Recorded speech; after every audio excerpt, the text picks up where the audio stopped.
कान से इफ्फी तक, box office की सारी हलचल, सिने जगत की हर खबर। देखिए सिनेमा की दुनिया हर शनिवार सिर्फ डीडी न्यूज पर।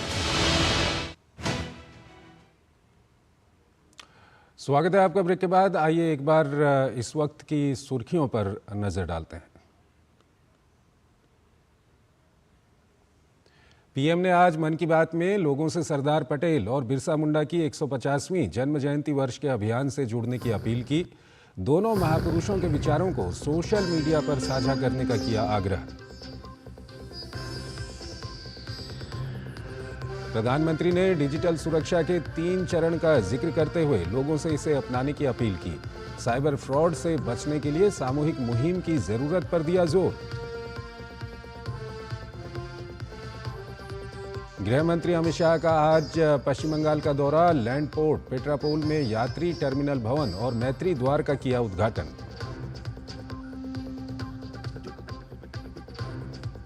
झारखंड महाराष्ट्र में विधानसभा चुनाव के लिए सीटों के बंटवारे पर मंथन जारी। अब भी कई सीटों पर फंसा पेंच।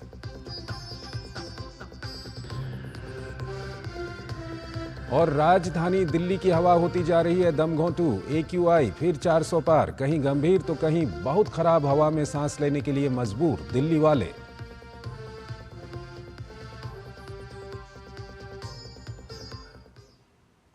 और आइए अब खबरों के सिलसिले को आगे बढ़ाते हैं। ग्रामीण विकास मंत्रालय और राष्ट्रीय ग्रामीण विकास एवं पंचायती राज संस्थान NIRDPR द्वारा हरियाणा सरकार के सहयोग से गुरुग्राम में सरस आजीविका मेले का आयोजन किया जा रहा है। इस मेले में मध्य अफ्रीका के 10 और पश्चिम अफ्रीका के 31 पत्रकारों ने हिस्सा लिया। उन्होंने मेले में हिस्सा ले रहे लखपति दीदियों के उद्यमशीलता और दृढ़ संकल्प से प्रेरित होकर अपने विचार साझा किए। इसी कड़ी में विदेश मंत्रालय के आधिकारिक प्रवक्ता रणधीर जायसवाल ने सोशल मीडिया प्लेटफॉर्म X पर इसकी सराहना करते हुए लिखा कि इस तरह के विचार विमर्श से अफ्रीका में हमारे विकास को लेकर साझेदारी में और भी बढ़ोतरी होगी, और कहा इससे वैश्विक दक्षिण की प्रगति के लिए हमारी पारस्परिक प्रतिबद्धता भी मजबूत होती है। आपको बता दें कि ये मेला 29 अक्टूबर तक चलेगा।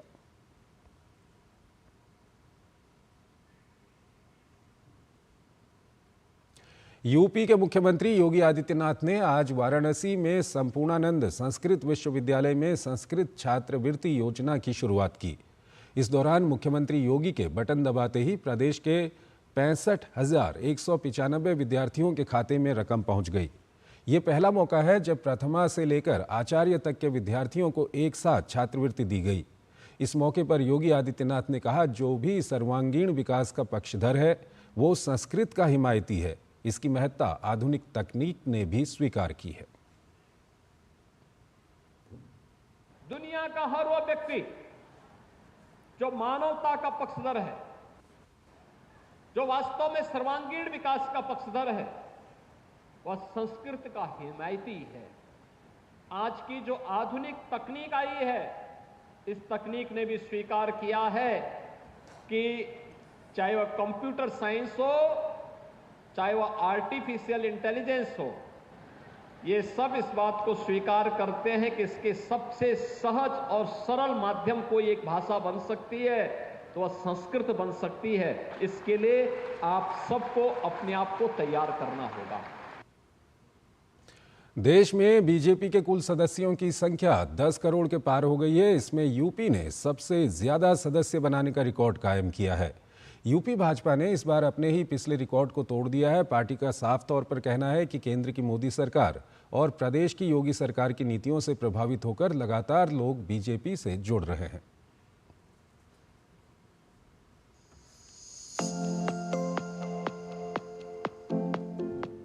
यूपी बीजेपी ने इस बार सदस्य बनाने के अपने पुराने ही रिकॉर्ड को तोड़ दिया है। यूपी में अब तक 2.25 करोड़ सदस्य बन चुके हैं, जबकि इससे पहले यूपी में बीजेपी के सदस्यों की संख्या 1,83,00,000 थी। इस बार पश्चिमी क्षेत्र में लगभग 40 लाख सदस्य बने हैं, जबकि अवध क्षेत्र में लगभग 38 लाख सदस्य बन चुके हैं।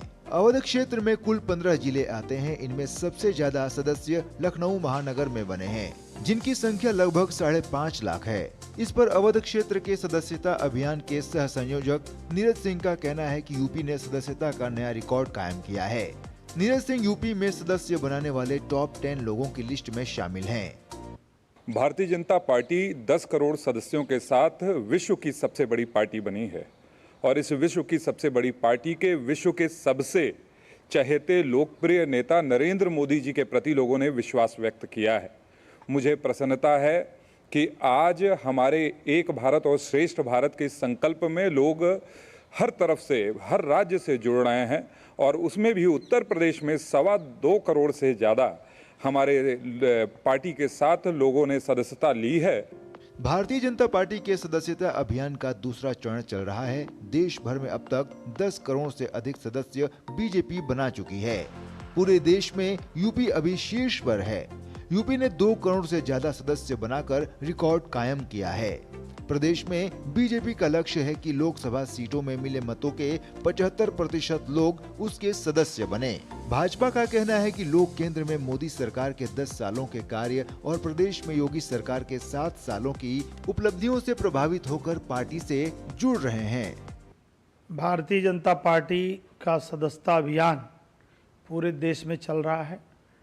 उत्तर प्रदेश के प्रदेश अध्यक्ष माननीय भूपेंद्र चौधरी जी, प्रदेश महामंत्री संगठन माननीय धर्मपाल जी के निर्देशन में उत्तर प्रदेश के कार्यकर्ताओं ने बहुत परिश्रम किया है और इसका परिणाम है कि आज पूरे देश में उत्तर प्रदेश सदस्यता के मामले में नंबर 1 पर है और लगातार उत्तर प्रदेश का कार्यकर्ता अभी भी सदस्यता बढ़ाने में लगे हैं। बीजेपी के सदस्यता अभियान के साथ ही चल रहे सक्रिय सदस्यता अभियान के माध्यम से पार्टी के पदाधिकारियों, जनप्रतिनिधियों तथा कार्यकर्ताओं की सक्रिय सदस्यता का नवीकरण भी हो रहा है। ये अभियान 31 अक्टूबर तक चलेगा। केंद्र सरकार और राज्य सरकार की नीतियों को, जन कल्याणकारी योजनाओं को जन जन तक पहुंचाने के लिए सभी पदाधिकारी काम कर रहे हैं और इनका कहना है कि केंद्र और राज्य सरकार ने जो काम किए हैं उसी से प्रभावित होकर आम लोग भी अब पार्टी से जुड़ रहे हैं। कैमरामैन अविनाश के साथ विकास सिंह, डीडी न्यूज़, लखनऊ। उत्तर प्रदेश के प्रयागराज में महाकुंभ 2025 की तैयारियां जोरों पर हैं। इसी क्रम में रेलवे बोर्ड अध्यक्ष एवं मुख्य कार्यकारी अधिकारी सतीश कुमार ने महाकुंभ 2025 के मद्देनजर प्रयागराज और उससे जुड़े विभिन्न रेलवे स्टेशनों का शनिवार को निरीक्षण किया। इस दौरान इन सभी स्टेशनों पर यात्रियों के लिए सुरक्षा और सुविधाओं का इंतजाम, वैकल्पिक योजनाओं एवं निर्माणाधीन कार्यों का जायजा लिया और आवश्यक दिशा निर्देश भी दिए। गौरतलब है कि कुंभ मेला 2025 के श्रद्धालु प्रयागराज के सभी 9 रेलवे स्टेशन पर आवाजाही करेंगे। मैं आज यहाँ सवेरे 8 बजे से हम लोग इंस्पेक्शन कर रहे हैं। प्रयाग, फाफामऊ और विभिन्न जो लेवल क्रॉसिंग्स हैं, आरओपीज़ हैं, आरयूपीज़ हैं, फिर रामबाग, झूसी, नैनी, चौकी और प्रयागराज का भी मैं अभी निरीक्षण कर रहा हूँ। तो बहुत अच्छी तैयारी है और सब लोग अपने समय के मुताबिक काम कर रहे हैं। काम बहुत चैलेंजिंग था पर सभी लोगों ने इस कार्य को काफ़ी दिनों से शुरू करके रखा था, तो आज बहुत बेहतर स्थिति में है। तो हम लोगों का टारगेट ये है कि हम लोग 30 नवंबर तक सारे कार्यों को पूर्णतः ख़त्म कर लें। कई जगह पे कार्य ख़त्म हो चुके हैं, कई जगह पे थोड़े बहुत चीज़ें बची हैं, तो उसी का मुआयना करने के लिए मैं आज आया था। और गोवा के मुख्यमंत्री प्रमोद सावंत ने सांखली में मन की बात कार्यक्रम को देखा। इस अवसर पर मुख्यमंत्री ने कहा कि प्रधानमंत्री हमेशा फिट इंडिया की बात करते हैं। Fit family, fit village, fit country, fit nation के इस संकल्प के साथ हम फिट गोवा को आगे बढ़ाएंगे। फिट इंडिया की बात हमेशा के लिए माननीय मोदी जी करते हैं। Again the fit family, fit village ये और फिट नेशन, इस कंसेप्ट के साथ हम फिट गोवा, फिट इंडिया इस कार्यक्रम को आगे बढ़ाएंगे। फिट गोवा रखने के लिए आगे इसी कार्यक्रम को आगे लेंगे और 31 अक्टूबर जो फिट इंडिया के अंतर्गत जो सरदार वल्लभ भाई पटेल की जयंती दिन का कार्यक्रम 29 अक्टूबर, इस कार्यक्रम में भी हम पूरे देश गोवा वासी फिट इंडिया के कार्यक्रम में हम भाग लेंगे। राजधानी दिल्ली को जहरीली हवा से कोई राहत नहीं मिल रही है। आज भी राजधानी के कई इलाकों में AQI 400 के पार पहुंच गया है। आनंद विहार में AQI 405 के स्तर पर दर्ज किया गया, वहीं सोनिया विहार में AQI 400 दर्ज किया गया। केंद्रीय प्रदूषण नियंत्रण बोर्ड के अनुसार इसे गंभीर श्रेणी में रखा गया है। वहीं रोहिणी, द्वारका, मुंडका और बवाना सहित 11 इलाकों में AQI 300 के पार है, जो कि खराब श्रेणी में है। वहीं अक्षरधाम इलाके में भी AQI खराब श्रेणी में बना हुआ है। आज सुबह से ही दिल्ली के कई हिस्सों में स्मॉग की परत देखी जा रही है। बढ़ते प्रदूषण के कारण लोगों को सांस संबंधित परेशानी और आंखों में जलन जैसी शिकायत है।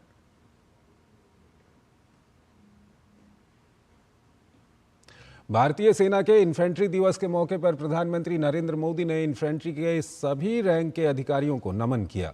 उन्होंने सोशल मीडिया प्लेटफॉर्म एक्स पर इस अवसर पर लिखा, इन्फेंट्री दिवस पर हम सभी इन्फेंट्री के सभी रैंकों और पूर्व सैनिकों की भावना और अदम्य साहस को सलाम करते हैं, जो अथक रूप से हमारी रक्षा करते हैं। वो हमारे राष्ट्र की सुरक्षा सुनिश्चित करने के लिए किसी भी प्रतिकूल परिस्थिति का सामना करने के लिए सदैव दृढ़ संकल्पित रहते हैं। पैदल सेना शक्ति, वीरता और कर्तव्य का सार प्रस्तुत करती है, जो हर भारतीय को प्रेरित करती है।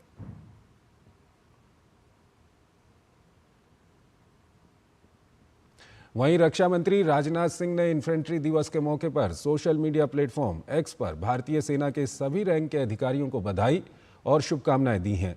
उन्होंने लिखा कि इन्फेंट्री हमारे देश की रक्षा में महत्वपूर्ण भूमिका निभाती है। उनका साहस, वीरता और बलिदान सभी को प्रेरित करता रहता है। भारत को अपने बहादुर इन्फेंट्री कर्मियों पर गर्व है।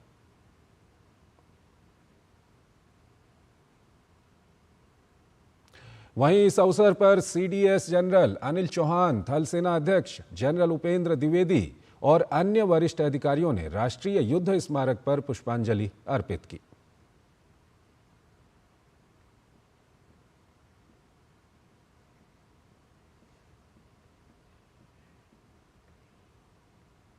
प्रधानमंत्री नरेंद्र मोदी ने भारतीय शतरंज खिलाड़ी अर्जुन एरिगेसी को लाइव शतरंज रेटिंग में 2800 का आंकड़ा पार करने पर बधाई दी है।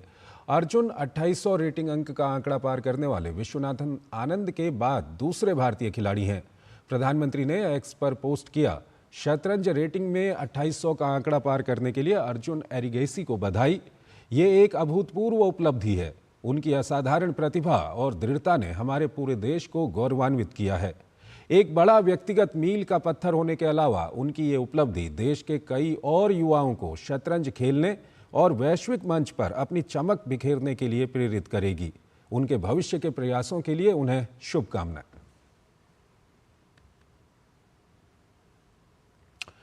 भारत और न्यूजीलैंड की महिला क्रिकेट टीमों के बीच सीरीज का दूसरा वनडे आज अहमदाबाद में खेला जा रहा है। न्यूजीलैंड ने टॉस जीतकर पहले बल्लेबाजी का फैसला किया है। ताज़ा समाचार मिलने तक न्यूजीलैंड ने बिना किसी नुकसान के 17 रन बना लिए हैं। भारत 3 मैच की सीरीज में 1-0 से आगे है। 24 अक्टूबर को खेले गए सीरीज के पहले वनडे को भारत ने 59 रन से जीता था। अंडर 23 विश्व कुश्ती चैंपियनशिप में भारत के अभिषेक ढाका ने 61 किलो भार वर्ग में कांस्य पदक जीता। ये भारत का प्रतियोगिता में छठा पदक है।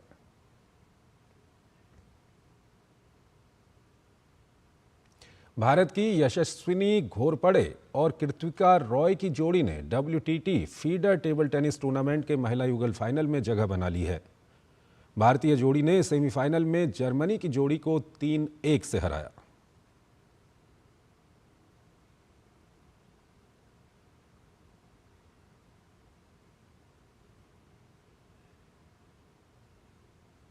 वहीं स्क्वॉश में भारत की आकांक्षा सालुंखे ने फ्रांस में आयोजित इंटरनेशनल महिला ओपन का खिताब अपने नाम किया।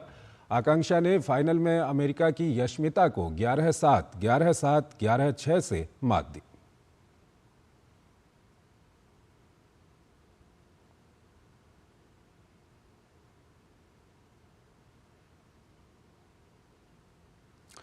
और आइए अब बात करते हैं अमेरिकी राष्ट्रपति चुनाव की। अमेरिकी राष्ट्रपति चुनाव में 2 हफ्तों से भी कम का समय बचा है। कमला हैरिस और ट्रंप के बीच कांटे की टक्कर देखने को मिल रही है। दोनों उम्मीदवारों ने चुनाव प्रचार के लिए अपनी पूरी ताकत झोंक दी है। राष्ट्रपति चुनाव के मद्देनजर अमेरिका के अखबारों की सुर्खियों के बारे में बता रहे हैं मायामी में मौजूद हमारे संवाददाता शुभेंदु घोष। हम मायामी के खूबसूरत बे एरिया में हैं। मेरे पीछे आप देख सकते हैं अटलांटिक ओशन, हल्की बारिश भी शुरू हो गई है यहाँ पर। न्यूज़पेपर्स में देखते हैं कि चुनाव से रिलेटेड क्या बड़ी खबरें हैं। न्यूयॉर्क टाइम्स से शुरू करते हैं। Kamala Harris hunting for white votes in working class. जो एक पर्टिकुलर इलेक्टोरेट है जो कमला हैरिस के लिए एक चुनौती बना हुआ है, वो है वाइट वोट, स्पेशली जो वर्किंग क्लास है वहां पर। पिट्सबर्ग का उदाहरण यहाँ पे दिया गया है। जो इनके एलाइज हैं, जो इनके पॉलिटिकल वर्कर्स हैं, वो डोर टू डोर जाके कैंपेन कर रहे हैं। वाइट वोटर्स जो हैं वर्किंग क्लास के, उनके बीच पिट्सबर्ग में कहा गया है कि इन्फ्लेशन से रिलेटेड स्टूडेंट लोन जो माफ किए गए हैं उनसे रिलेटेड और फ्री ट्रेड के ऊपर जो डेमोक्रेट्स का स्टैंड है, उसके कारण जो काफी वाइट वोटर्स थे वो नाराज थे डेमोक्रेट से। तो ये कुछ हर्डल होंगे कमला हैरिस के लिए पार करना। अगली कहानी देखते हैं न्यूयॉर्क टाइम्स से ही। यहाँ कहा गया है कि किस तरीके से नेब्रास्का का जो स्टेट है वो अक्सर चुनाव के दौरान, इस समय जो ऑटम का महीना है उस समय ज्यादा सुर्खियों में नहीं रहता है। लोग अपने फुटबॉल गेम्स और फ्रेंड्स और फैमिलीज के साथ बिजी रहते हैं। लेकिन इस बार नेब्रास्का एक स्विंग स्टेट की तरह उभर सकता है और इसीलिए काफी पॉलिटिकल अटेंशन और रेलेवेंस जो है स्टेट का बढ़ गया है। अगले अखबार की तरफ बढ़ते हैं। हम देख रहे हैं मायामी हेरल्ड, ये एक प्रमुख अखबार है फ्लोरिडा का। आर्टिकल में कहा गया है व्हाट हैरिस और ट्रम्प से matters less than how they से इट। ये एक लिंग्विस्टिक्स के प्रोफेसर द्वारा लिखा गया है। किस तरीके से बॉडी लैंग्वेज, जो लैंग्वेज भाषा की शैली है, स्टाइल है, दोनों लीडर्स की अलग तरीके की है। आर्टिकल में कहा गया है कि फॉर्मर प्रेसिडेंट डोनाल्ड ट्रंप जो है वो फॉरवर्ड और बॉम्बास्टिक तरीके से बात करते हैं, सीधी तरीके से, बड़े फोर्सफुली अपनी बात रखते हैं। वहीं जो कमला हैरिस है वो थोड़ा सा घुमा फिरा के अपनी बात प्रस्तुत करती है। वो उनका आर्ग्यूमेंटेटिव, उनका डिलीवरी, रेटोरिक स्टाइल है और इन कारण के वजह से उनके जो वोटर बेस है, उनके बातों से जो इंप्रेस होते हैं, उनका भी एक अलग अलग ग्रुप बनता है। फिलहाल आज के अखबारों में इतना ही। कैमरा पर्सन जयशंकर के साथ मैं शुभेंदु घोष, डीडी न्यूज के लिए मायामी। एक छोटा सा ब्रेक।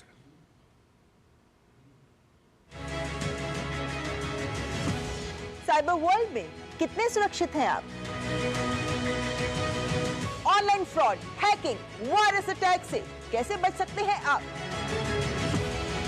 टेक्नोलॉजी के साथ सेफ रहने का भी है चैलेंज। आपको सावधान करने के लिए ला रहे हैं कार्यक्रम साइबर अलर्ट, हर शनिवार रात 9 बजे। राजनीति की चाल से दुनिया के हाल तक, खेल के मैदान से किसान के खलियान तक, दिन भर की हर छोटी बड़ी खबर को समेटे खबर के हर किरदार को दिखाते हैं हम। डीडी न्यूज का प्राइम टाइम शो देखिए न्यूज नाइट हर रात 8 बजे।